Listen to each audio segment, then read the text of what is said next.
What really happened between Katie Holmes and Tom Cruise? There were rumors about secret phone calls, a mysterious organization, and a hidden escape plan. But the real reason why Katie called it quits is something no one expected. Katie Holmes and Tom Cruise were once the golden couple of Hollywood. But behind all that red carpet glam, the huge smiles, and the whirlwind romance, something much darker was brewing. And now, after years of silence, we finally know the real reason she walked away from her Hollywood fairy tale marriage. And let's just say, it's way more shocking than we ever imagined.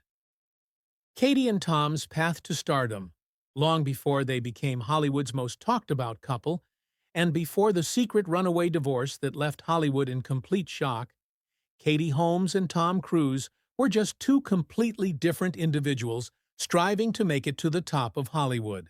But their journeys to the top couldn't be more different. One rose like a rocket, while the other climbed slowly, step by step, with quiet determination. Let's start with Katie Holmes. Because, honestly, her story is kind of like a romantic comedy. Born Katie Noel Holmes on December 18, 1978, in Toledo, Ohio, she grew up right in the heart of the Midwest, the kind of place where everybody knows everybody, and girls like Katie are expected to stay close to home, maybe become a teacher, a nurse, or, if you're really bold, work in real estate. But Katie? She had other plans, big ones to be precise. She was the youngest of 5 siblings in a tight-knit Catholic family. Her dad was a successful lawyer, and her mom was a homemaker who ran the house like a boss.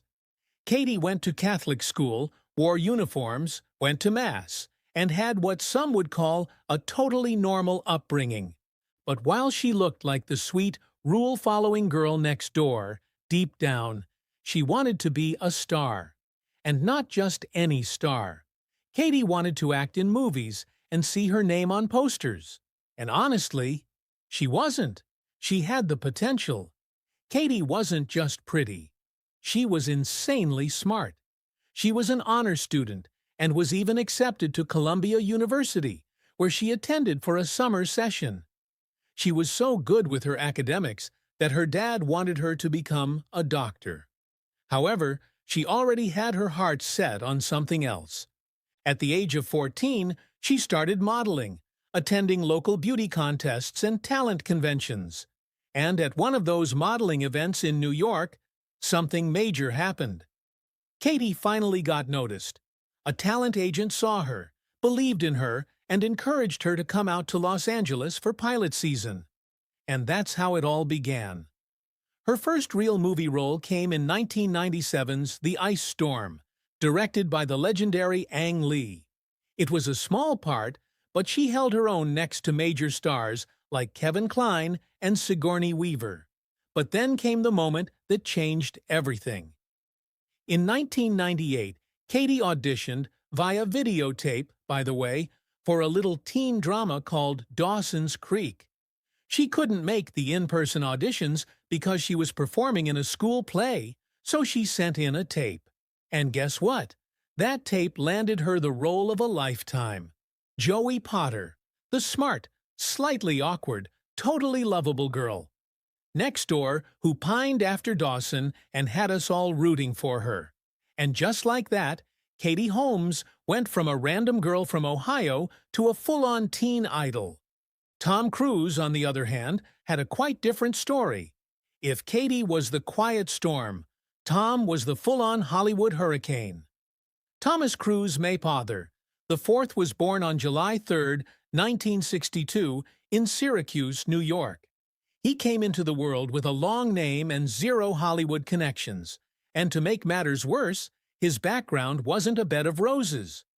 Tom grew up in a working-class family that moved around constantly. He had 3 sisters, and his dad was an electrical engineer, but not exactly the nice, supportive type. In fact, Tom has publicly described his father as a merchant of chaos, a bully, and a coward. In an interview, he once said, "My father was the kind of person where, if something goes wrong, they kick you." It was a great lesson in my life. How he'd lull you in, make you feel safe, and then, bang. For me, it was like, there's something wrong with this guy. Don't trust him. Be careful around him. On top of that, Tom struggled with dyslexia. Reading was a nightmare. He felt dumb, and in school, he was often misunderstood, labeled as lazy, and made fun of. But here's where things get interesting because even through all that pain and chaos, Tom had this unstoppable drive. Believe it or not, Tom Cruise once wanted to become a priest. Yep, when he was a teenager, he actually enrolled in a Franciscan seminary with dreams of joining the priesthood. But that chapter didn't last long, because something else was calling him. Tom got involved in high school theater, and the second he stepped on stage, everything changed. This wasn't just a random hobby. It felt like destiny. Tom later said that acting helped him feel seen, and it was the one place where his learning disability didn't hold him back, where he could express himself and finally be good at something. So he took the leap. After he left high school, he moved to New York City and began chasing the Hollywood dream. Tom had to work some odd jobs and sleep in shared apartments just to make ends meet while waiting for that big opportunity. And it wasn't long before all that struggle finally paid off.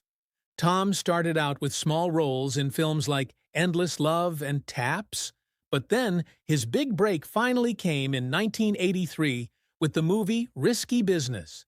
And just like that, Tom Cruise went from a struggling actor to an overnight heartthrob. Girls loved him. Directors wanted him. Studios couldn't get enough. By the time he was in his 30s, Tom Cruise was a global icon. His name guaranteed a hit. He was the golden boy of Hollywood. Charming, intense, a little mysterious, but always captivating. Now, while all this was happening publicly, behind closed doors, Tom was developing a reputation. People who worked with him said he was intense, disciplined, and sometimes a little controlling. He didn't just act. He produced, he managed, and he made sure every detail was right. Some called it dedication. Others, control issues. But love him or not, you couldn't deny one thing. Tom Cruise was always in charge, and that control would come into play big time, especially when it came to his personal life. While his career was all about high-flying success, his personal life was a different story altogether. Behind his million-dollar smile, there were red flags, and when Katie Holmes stepped into his world, it didn't take long before things started to crack. But before there was Tom Cruise, Katie Holmes had a totally different kind of love story. And his name was Chris Klein. Katie Holmes and Chris Klein. Katie and Chris first met in 2000, right around the height of their early careers. Katie was still deep into her Dawson's Creek fame, and Chris was fresh off the American Pie explosion. They crossed paths at a photo shoot, and sparks flew almost instantly. And honestly, it just made sense. They were both young, ridiculously good-looking, rising stars in Hollywood, and neither of them was into the whole wild party scene. They kept things low-key, clean-cut, and genuine. It was super refreshing, and the fans were truly rooting for them. For the next few years, Katie and Chris were inseparable, but they kept it super private. They weren't showing off or milking the relationship for publicity. They seemed like a couple who really cared about each other, who were trying to make it work in a business that loves to tear people apart. Things got more serious between the two, and in 2003, they got engaged. Wedding bells were definitely in the air, or so we thought. But here's the thing. The engagement lasted way longer than people expected. They never set a wedding date, and there were whispers that things weren't as perfect as they looked. But the truth is, both Katie and Chris were busy, and their careers were pulling them in different directions. Katie was trying to break out of the teen television mold, taking on more indie films and building her post-Dawson's Creek image, While Chris was dealing with the pressure of maintaining his heartthrob status, he was struggling with something he hadn't publicly talked about yet: alcoholism. That's right. Years later, Chris would reveal that during this period of his life, he was drinking heavily, even though he kept it hidden from most people. And while Katie never publicly blamed him, rumors have it that the drinking and the emotional distance may have impacted their relationship. In early 2005, Katie's reps confirmed the rumors that the engagement was off. After 5 years together and 2 years as a couple heading toward marriage, they had split. While they never gave any reasons for the breakup, Chris later revealed in interviews that the breakup was mutual and that they had simply grown apart. He said, "We were kids, man. We were all working, successful, and having fun. It was the late 90s, young Hollywood, and we were having a good time." Their breakup was quite peaceful. They weren't toxic. They weren't messy. They just weren't meant to last forever. Now here's where the plot really thickens, because just a few weeks after the breakup, Katie started showing up in public with Tom Cruise. People were completely shocked. The sweet girl next door, who had just ended a 5-year relationship, was suddenly on the arm of one of Hollywood's most powerful men? Katie went from a steady, sweet love with Chris Klein to a high-speed Hollywood circus with Tom Cruise. And what came next would change her life in ways she could have never imagined. Katie and Tom's love story. Do you know that long before they even met, Katie Holmes actually had a crush on Tom Cruise? Yep. When she was just a teenager growing up in Ohio, Katie was like every other 90s girl who was obsessed with Top Gun and Tom's megawatt smile. She even told 17 magazine back in 2004, a full year before they got together, "I used to think I was going to marry Tom Cruise." Of course, at this point, she had no idea her thoughts would eventually become a reality. But once it happened, let's just say it didn't exactly play out like the fairy tale she had imagined. Katie and Tom first met in April 2005, and guess what? Their meeting wasn't some random magical moment. It was quite strategic.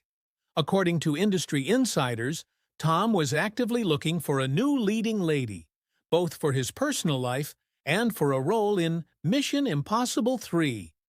And so his team began setting up meetings with actresses. Katie had just ended things with Chris Klein and was trying to evolve beyond her Joey Potter image, and she was looking for her next big chapter. But then she was invited to meet Tom, and from that point on, things moved at lightning speed. By mid-April 2005, just days after their first meeting, Katie and Tom were photographed together in Rome. It was a full-on public display of affection from the very beginning. There were pictures of them holding hands, kissing, and beaming like teenagers in love, flying around the internet. Their romance was fast, and it was loud, and it had the whole world in shock. And then came the Oprah couch moment that further shocked everyone. It was a pretty disturbing moment where Tom Cruise lost all chill and all composure, and at the center of that wild, unforgettable moment was Katie Holmes. It was May 23, 2005. Tom Cruise was on Oprah's legendary talk show, not just to promote his new movie, but also to talk about his brand new whirlwind romance with America's sweetheart, Katie Holmes. Now, keep in mind that Tom and Katie had only been dating for a few weeks at this point, but you wouldn't know that by the way he acted. Oprah casually asked him about Katie, like any normal, calm, daytime host would, when suddenly, Tom began jumping up and down on the couch like a 5-year-old on a sugar rush. He even dropped down on one knee at one point, like he was about to propose on national television. Oprah was visibly shook, and the audience was screaming like it was a rock concert. Now here's the thing. Tom Cruise probably thought he was giving the world a romantic Hollywood love story. Instead, he became the punchline of every late-night show for months. The media turned it into a meme because, remember, This interview happened right at the start of what would become a very public, very intense, very suspicious romance. After the cameras stopped rolling, Tom didn't seem to understand why people thought it was weird. To him, he was just being in love. But to the rest of the world? It was the beginning of a weird, cult-like vibe that would shadow his image for years. Well, if you think the Oprah incident was weird, how fast their engagement happened was even weirder. Just 2 months after they started dating, Tom proposed to Katie at the Eiffel Tower in Paris. It was romantic, almost too romantic, like something out of a movie script. And once again, fans were left confused and wondering how the engagement happened just 2 months after they met, and after her breakup from Chris Klein. To further complicate the already delicate situation, Katie also announced something else. She was converting to Scientology. Yep, that happened quickly too. The sweet Catholic girl from Ohio was now studying Scientology under Tom's guidance. And that's when some people really started raising eyebrows. By October 2005, just months after the engagement, Katie and Tom confirmed that they were expecting a baby. Dating, engagement, and pregnancy all happened in less than 6 months, and the media couldn't get enough of it. They were everywhere, on the tabloids, late-night shows, and red carpets. But with all the attention came a lot of suspicion. People started noticing how controlled Katie seemed in interviews, how she didn't speak much, how Tom often answered, and that's when the speculations began running wild. Katie gave birth to their daughter, Suri Cruise, in April 2006, exactly 1 year after she and Tom started dating. And later that year, in November 2006, they tied the knot in a lavish fairy tale wedding in a 15th-century Italian castle. It was dramatic, over the top, and full of A-list guests. The ceremony was a Scientology wedding, officiated by the church. Katie wore a stunning Armani gown, and Tom couldn't stop grinning. It was like a Hollywood fantasy. But behind the scenes, there were already whispers of control, pressure, and Katie starting to feel trapped. By 2007, the honeymoon phase was visibly over. Katie appeared less bubbly and more withdrawn. She was still smiling for cameras, still doing interviews, but people noticed she wasn't the same. Her career had slowed down, and she was rarely seen without Tom by her side. It was later revealed that while the world saw the glamour and romance behind the scenes, there was a powerful third party involved in their marriage. And no, it wasn't another woman. It was Scientology.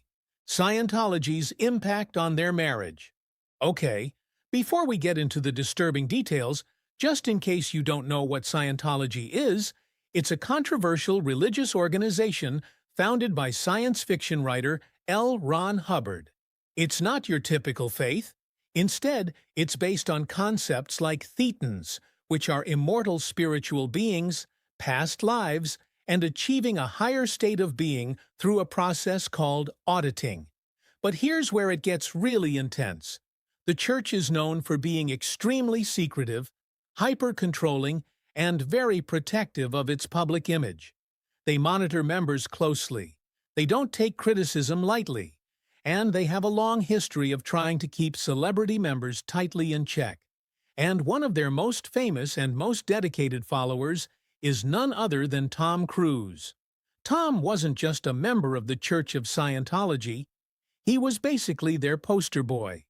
He joined the church in the late 1980s, introduced by his first wife, Mimi Rogers, and quickly became one of their most high-profile believers. Over the years, Tom went from being a follower to being considered a top member within the church. Some reports have it that the church allegedly shapes his worldview, influences his relationships, and even screens potential girlfriends to make sure they are suitable. And when Katie came into the picture, Scientology was right there at the center of it all. When they started dating in 2005, it wasn't only about falling in love. Tom was also concerned about Katie joining his world. And that world included Scientology. Almost immediately after they became a couple, Katie started taking Scientology classes and was seen entering church buildings in Los Angeles. Reports claimed she had a Scientology handler, someone who stayed close, monitored her interactions, and guided her introduction into the faith. Katie also cut ties with her Catholic upbringing, something she had previously been very connected to. And let's be real, no one switches religions that fast unless there's major pressure. Many believed she was doing it for love, to be the perfect partner to Tom. But behind that wide-eyed smile, some say Katie was already feeling the weight of something much bigger than she expected. Once they were married, the stories got darker. Rumors began to spread that Katie's every move was being monitored not just by Tom, but by people connected to the church. There were rumors that Scientology handlers lived in their home, observing how Katie interacted with Tom and Suri, and that she had limited contact with her own family. Some rumors even claimed that when Katie gave birth to Suri, it was done in total silence as part of a Scientology belief called silent birth, where no one is allowed to speak during labor. And when Suri was born, there were whispers that the church was planning to raise her as a Scientologist too, grooming her from birth. And it was at that point that Katie reportedly had enough. The moment she realized what was happening to her daughter, everything changed. It seemed like she could handle being monitored, manipulated, and controlled, but once it involved her daughter, that was the line. She didn't want her daughter growing up in a system where freedom didn't exist, where children were separated from their families, and where questioning anything meant punishment. So she made a decision, a bold, terrifying, and completely secret decision to leave Tom. But Katie Holmes didn't just file for divorce like your average celebrity. She planned an escape, an actual, calculated, cloak-and-dagger operation to get herself, and most importantly, her daughter, out. And the wildest part? She pulled it off without Tom Cruise or the Church of Scientology even seeing it coming. The divorce and escape. At this point, Katie knew that every move she made was being watched, not just by paparazzi, but possibly by people connected to Scientology. So, if she was going to get out of the marriage safely, she had to be smarter than the system. According to multiple sources, she started using burner phones to secretly communicate with lawyers and close confidants. These phones were used exclusively to plan her exit strategy. And she didn't just talk to one lawyer. Katie quietly assembled an elite team of attorneys in New York. Outside of Tom's network and outside of the church's reach, every message, every meeting, and every decision was done in secret. While Tom was off filming in Iceland, Katie made her next move. She rented a new apartment in New York City. Not just any apartment, but a private, secure, luxury place just blocks away from her old one. And no one in the public or paparazzi had any idea. Why? Because that new apartment would be her safe house. She quietly moved herself and Suri in all, while still publicly pretending like everything was fine. And then she dropped the bombshell. On June 29, 2012, Katie Holmes officially filed for divorce from Tom Cruise. One thing about the whole situation was the fact that she did the filing in New York, not California. You're probably wondering why that's important. Well, apparently, New York courts are known for being more protective of mothers' rights, and especially more likely to grant sole custody in cases involving religion or controlling environments.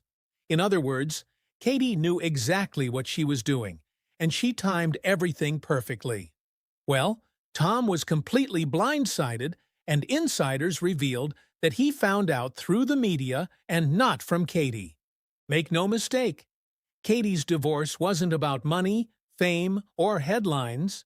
It was about protecting her daughter, Suri. From day one, she made one thing crystal clear, and it was the fact that she wanted her daughter out of the religion. And that's exactly what she fought for. Katie wanted sole custody, not just joint custody or not shared decision-making. She wanted the legal authority to keep Suri away from the church's influence. But Tom Cruise isn't one to go down without a fight. Initially, there were talks that Tom might fight back hard, and that the church would step in, spin the media narrative, or try to paint Katie as unstable. But that never happened, because Katie probably had one massive weapon on her side, which could be information the church didn't want getting out.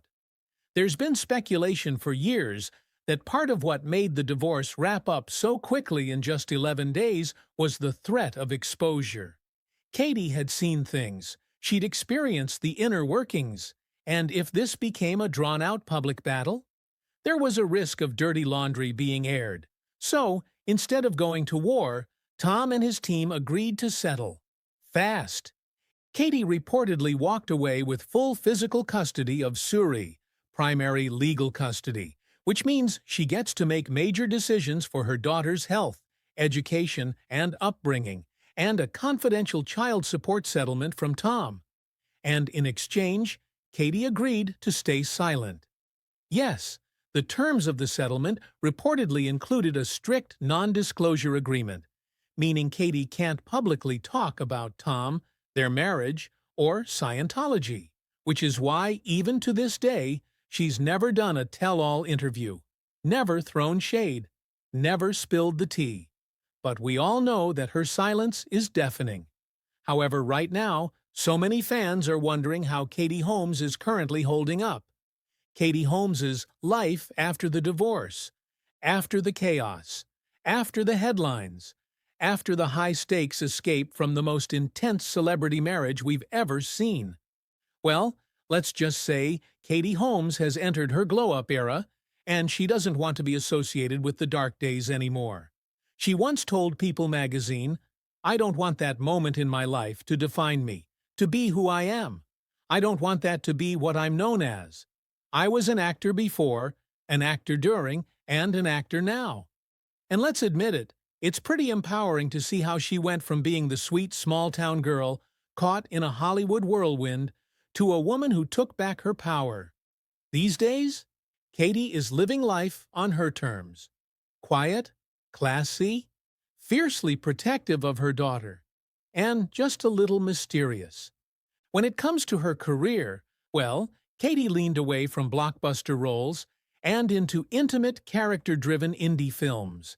She starred in and directed All We Had, a gritty drama about a struggling single mom, and Alone Together, a pandemic-era romance she also wrote and directed, and Rare Objects, another passion project where she plays a woman recovering from trauma and rebuilding her life. Although these films were not exactly box-office smash hits, the good thing is that Katie's building a career on her terms. No more studio control, no more Hollywood puppet strings, and she can finally tell real stories with real heart. After her split from Tom, Katie has had a few low-key love interests since then. From around 2013 to 2019, Katie was reportedly in a very hush-hush relationship with actor Jamie Foxx. The two were never red carpet official, but they were spotted together on vacations, at events, and in rare paparazzi shots. In 2022, Katie was linked to musician Bobby Wooten III, and although he's younger than her, they were super cute. They looked happy and were seen holding hands and doing coupley things, but by late that year, it was over. Again, no drama, just peace. That's kind of Katie's vibe now. She's open to love, but not desperate for it. She doesn't need the fairy tale anymore. She's got herself, her daughter, and her freedom. When asked if she regrets her decision to leave Tom, she said, "I don't really regret anything that I've done. I've learned from everything, and everything sort of leads you to the next place. I just keep going." So what do you think? Did Katie Holmes make the right choice by leaving Tom Cruise? Let us know in the comments, and don't forget to like, subscribe, and hit that bell so you don't miss the next deep dive into your favorite celebrity secrets.